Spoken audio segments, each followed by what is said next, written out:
Oui, les Stéphanois, vous allez voir passer derrière moi parce qu'ils viennent de boire un coup au vestiaire et de retourner fêter avec le public Geoffroy-Guichard sur la pelouse. Vous voyez le monde qu'il y a en ce moment. C'était un match à guichet fermé. Regardez quelques instants avant le coup d'envoi tout à l'heure. Bien, regardez, alors qu'on va demander à Laurent Rousset de nous retrouver en direct dans Jour de foot tout de suite.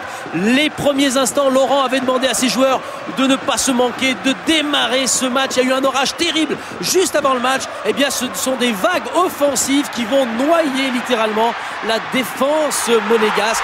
Dès la 3e minute, c'est Bafé Gomis qui s'élance et qui, pour sa deuxième frappe, trouve le cadre. L'ébullition dans Geoffroy-Guichard où on rêve de retrouver l'Europe 25 ans après l'avoir quitté.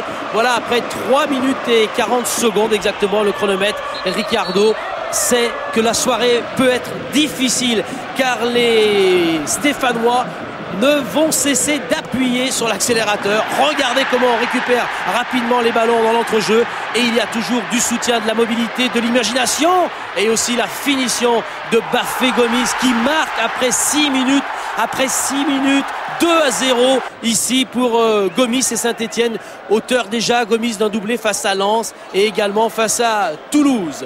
Ce match est véritablement à sens unique. Ricardo et les Monégasques peuvent s'inquiéter car on va arriver à la demi-heure de jeu maintenant avec un nouveau ballon pour les Stéphanois. Et c'est Geoffrey Dernis cette fois qui vient de s'échapper. Le résultat est le même. Cruel pour Ruffier qui prend ce ballon entre ses jambes. Nouvelle explosion ici à Geoffroy-Guichard. Car là, bien évidemment, après une demi-heure de jeu, et les Stéphanois et leur public semblent avoir fait l'essentiel.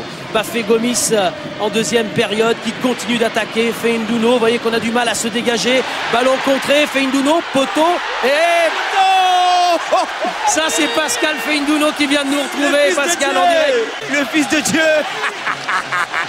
Pang, pang et au fond. Voilà à l'instant la joie des Stéphanois qui passe à côté de nous. Et puis on a fêté ce soir Viviani qui sort à 3 minutes de la fin pour Jérémy Janot qui rentre sous les acclamations du public de Geoffroy-Guichard.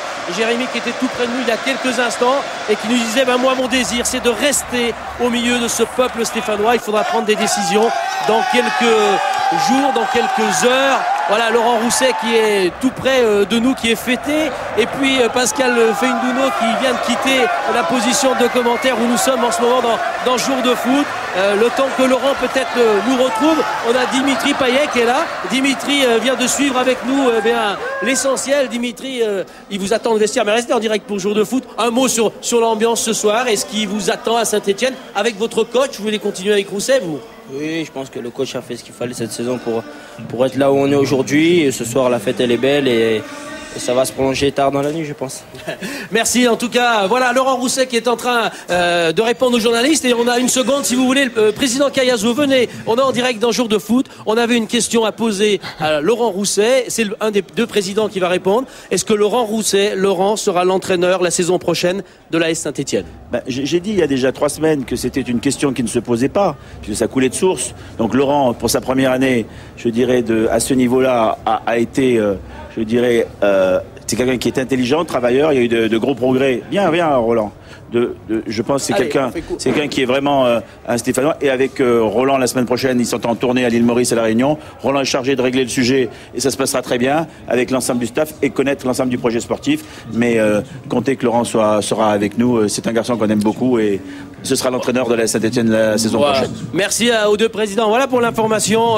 Dans Jour de foot, on est loin du fameux 4-0 qu'il fallait marquer face à Nancy au mois de février dernier. Quand on parlait peut-être de crise à Saint-Etienne, ce soir, il y avait ébullition. C'était des bulles de sérénité et de joie ici chez les Verts.